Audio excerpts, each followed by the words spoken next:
अस्सलामुअलैकुम সবাইকে उम्मीद है आप सब खैरियत से होंगे আর আলহামদুলিল্লাহ আমি অনেক ভালো আছি। আজকে ভাবলাম তোমাদের সাথে একটা রেসিপি শেয়ার করি। রেসিপিটার নাম হচ্ছে মালিদা।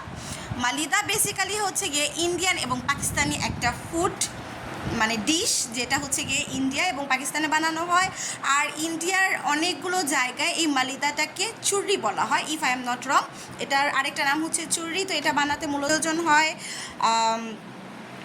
পরাঠা আর হচ্ছে গিয়ে চিনি, ঘি আর সাদা তিল। তার আগে চলো আমার মেয়েকে জিজ্ঞেস করি এই ডিশটা সে খেয়েছে কিনা, কারণ সে তো বাঙালি। এই আমি বাঙালি হয়েছি, কি হয়েছে? আমি কি খাই নাই নাকি? খাইছিস মালিদা এর আগে? হ্যাঁ। কেমন হয় খাইতে?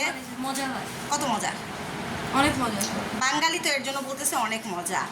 মালিদাটা অনেক বেশি মজার হয়, অনেক বেশি এখন মজার কে হয়। বলতেছে? তুমি কি অনেক তুমি কি তুমি কি তুমি কি মালিদা অনেক বেশি টেস্টি হয়।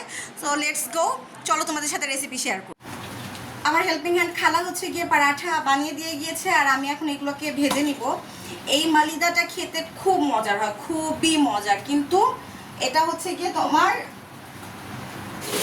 একটা মিনিট, এটা হচ্ছে গিয়ে মানে বানাতে হয় একদম গরম গরম, মানে এইটাই আর কি। যদি গরম গরম না বানানো হয় তাহলে দেখা যাবে যে মালিদাটা হবে না। যার কারণে মানে এটা বানাতে কষ্টটাই এখানে। গরম গরম মালিদা হাত দিয়ে একদম চুরচুর করে ফেলতে হয়। তা আমি তোমাদের সাথে রেসিপি শেয়ার করব, তার আগে আমি হচ্ছে গিয়ে পরোটাটা একটু ভেজে নিই, ঠিক আছে? আমি যদি তোমাদেরকে পরোটাটা দেখাই, এই যে এভাবে হচ্ছে গিয়ে ব্রাউন কালার করে পরোটাটা ভেজে নিতে হবে। পরোটাটা কোনোভাবেই কালো হওয়া যাবে না, ব্রাউন কালার করে ভাজতে হবে। ঠিক এভাবে পরোটাটাকে ভেজে নিতে হবে। এই যে পরোটা কোনোভাবে কালো হওয়া যাবে না। আর একদম চুলার পাড় থেকে নামিয়ে গরম গরম এই পরোটাটা চুর করে ফেলতে হবে। এই যে আমি তোমাদেরকে দেখাচ্ছি, মানে হাতটা না একদম পুড়ে যায় আর কি।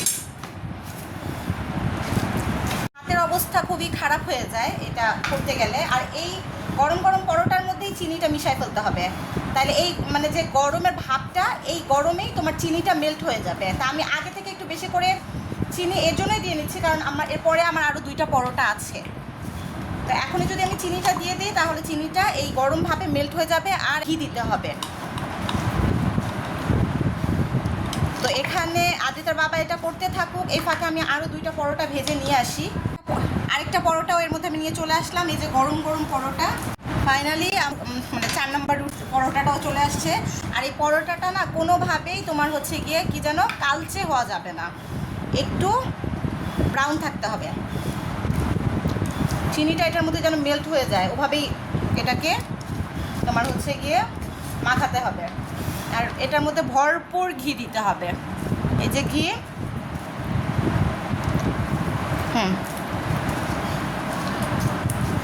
ঘি দিয়ে এটাকে মাখাতে হবে। ঘিয়ের স্মেলেই যেন মনটা জুড়ায় যায়, ব্যাপারটা হচ্ছে এরকম।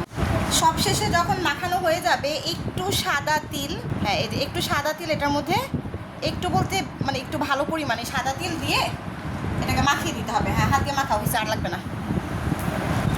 এটাকে মাখিয়ে দিতে হবে। ঘি হয়েছে না, আরও লাগবে ঘি? আর একটু লাগবে। এটার মধ্যে যত ঘি দিবেন তত মজা এটা খেতে জিনিসটা। এই হচ্ছে আমাদের মালিদা। আমাদের মালিদাটা রেডি। আর তোমাদেরকে খেয়ে বলি কেমন হয়েছে।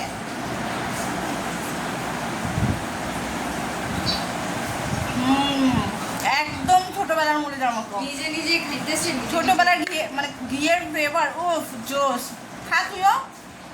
এই কেমন হয়েছে? কেমন মজা? আসলে সে মধ্যে আনন্দ খাও। আমি কে না চামচ দাও। খেয়ে দেখো, অনেক টেস্টি তো।